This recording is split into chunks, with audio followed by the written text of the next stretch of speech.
সুপ্রিয় দর্শক, শুভেচ্ছা। স্বেচ্ছাসেবক দল কেন্দ্রীয় সাধারণ সম্পাদক রাজীব আহসান বলেছেন, জুলাই আগস্ট ছাত্র জনতার আন্দোলনে কতজন শহীদ এবং কতজন আহত হয়েছে তার পরিসংখ্যান সরকার দিতে পারেননি। মঙ্গলবার বিকেলে নারায়ণগঞ্জের মিশনপাড়া এলাকায় মহানগর স্বেচ্ছাসেবক দল আয়োজিত এক কর্মী সভায় তিনি এসব কথা বলেন। নারায়ণগঞ্জ জেলা মহানগর স্বেচ্ছাসেবক দলের আহ্বায়ক শাখাওয়াত ইসলাম রানার সভাপতিত্বে অন্যদের মধ্যে বক্তব্য রাখেন কেন্দ্রীয় নেতা রাসেল মামুন, ফয়সাল হাসান, মাসুকুল ইসলাম রাজীব সহ অন্যরা। মানুষ চায় মুখ ফুলিয়ে কথা বলতে, মানুষ তার বাক স্বাধীনতা ফেরত চায়, মানুষ তার কাজের নিশ্চয়তা চায়, মানুষ সর্বোপরি তার ভোটের অধিকার চায়। আজকে সরকারের সমালোচনা করতে হয়, আমরা সরকারের বিরুদ্ধে না। আমাদের নেতা তারেক রহমান বলেছে এই সরকারকে সফল করার জন্য সর্বাত্মক সহযোগিতা করব, আমরা করে যাচ্ছি। কিন্তু ওনারা ভুল করছেন। আমরা যখন বলার চেষ্টা করছি তখন ওনারা আমাদেরকে শত্রু মনে করছে। মানুষের যখন ভালো সময় আসে তখন অনেক বন্ধু তৈরি হয়, অনেক বন্ধু তৈরি হয়।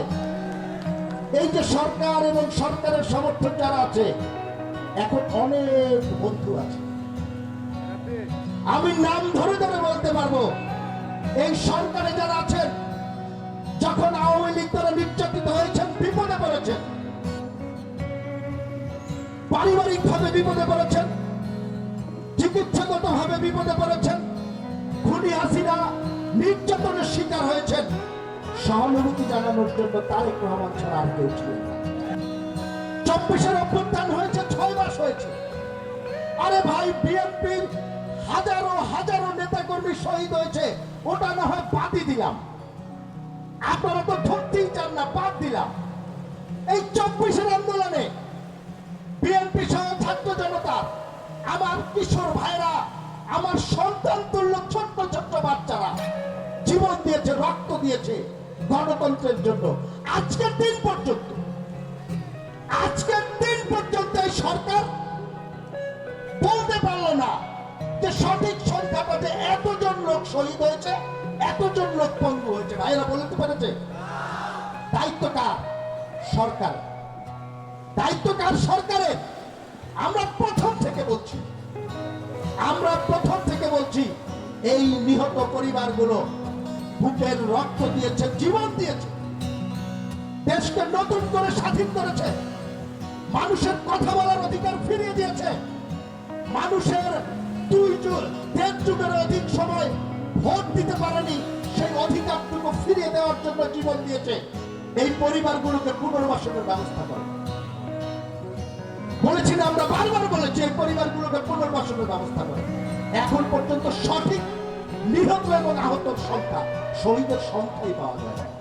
ভাইয়ের আমার, রাষ্ট্রীয় ব্যবস্থাপনায় রাষ্ট্র নিহত হয়েছে, টাকা দিচ্ছে 5 লাখ। কথাটা খেয়াল করবেন, টাকা দিচ্ছে 5 লাখ, তাও সবাই পাচ্ছে না। সচিবালয়ের দ্বারে দ্বারে ঘুরছে এখনো। কথা ভাই খুব পরিষ্কার, সরকারে যারা আছেন, জীবনের দাম, শহীদের রক্তের দাম যদি 5 লক্ষ টাকা হয়, যদি শহীদের রক্তের দাম 5 লক্ষ টাকা হয়, এর উত্তরে আমি কি বলবো, আমার ভাষা খুঁজে নেই।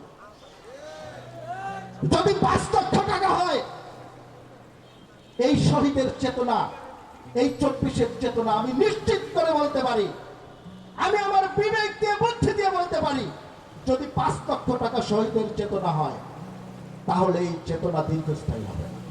দেবেনি প্রত্যেকটি শহীদ পরিবারে, যিনি কর্মক্ষম আছেন, যে যতটুকু যোগ্যতা সম্পন্ন আছেন, প্রত্যেকটি শহীদ পরিবারে একজন করে চাকরির ব্যবস্থা,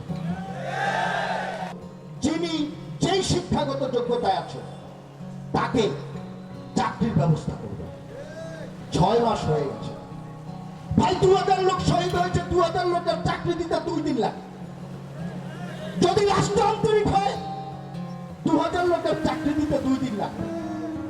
যদি রাষ্ট্র আন্তরিক হয়, 10,000 লোকের যারা পঙ্গু হয়েছে তাদের চিকিৎসার ব্যবস্থা করতে, তাদেরকে পুনর্বাসন করতে 1 সপ্তাহ সময় চাইলেই সম্ভব। ওই জিনিস তো মাথায় নেই, মাথার মধ্যে অন্য জিনিস ঢুকেছে, মাথার মধ্যে অন্য জিনিস ঢুকেছে। ওই যে ঘুম পোকা মাথায় ঢুকেছে, মাথাও খেয়ে ফেলবে, চেতনাও খেয়ে ফেলবে। আপনারা যদি সঠিক পথে না থাকেন, আপনারা ইতিহাসের অতল গহ্বরে হারিয়ে যাবেন। আমরা চেয়ে চেয়ে দেখব। ইতিহাস দেখেন না, এই নারায়ণগঞ্জের ভদ্রলোক শুধু খেলা হবে, খেলা হবে, খেলা হবে।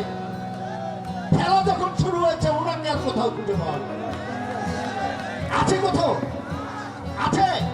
সামনে পুলিশ, পিছনে পুলিশ, র্যাব, বিডিআর, আর্মি দিয়ে খেলা হবে, ঠিক মতো দাঁড়াইতে পারে না, খেলা হবে বলা যায়। আরে ভাই, এখন তো লেভেল প্লেইং মাঠ, এখন তো কেউ নাই। আসেন না একটু দেখি না, আসেন না। ওই 2001 সালেও খুঁজে পাওয়া যায় না, আজকেও খুঁজে পাওয়া যায় না। বাকি জীবনে আর পাওয়া যাবে কিনা একমাত্র উপর আল্লাহ জানে। যে দল কিংবা যে গোষ্ঠী কিংবা যে সরকার নিজের মেধা বুদ্ধি, জনগণের ভালোবাসার সম্পৃক্ত না হয়ে মানুষের পরামর্শ চলে, সে বেশি দিন কার্যকর থাকতে পারে। তো সুতরাং এটি একটি কুতর্ক। বিএনপি সংস্কার চায়, বিএনপি দ্রুত সংস্কার চায়, এবং বিএনপি চায় জনগণের যে ভোটের অধিকার, সেই অধিকারটি দ্রুত জনগণের কাছে ফিরিয়ে দেওয়া। নতুন বাংলাদেশে নতুন নেতৃত্ব নির্বাচন হবে, মানুষের ভোটের অধিকার প্রতিষ্ঠিত হবে। দেশনেত্রী বেগম খালেদা জিয়া এবং দেশ নায়ক তারেক রহমান বীরের বেশে একসাথে বাংলাদেশে আসবে। সেই মিছিলে আমরা সবাই একসাথে অংশগ্রহণ করবো।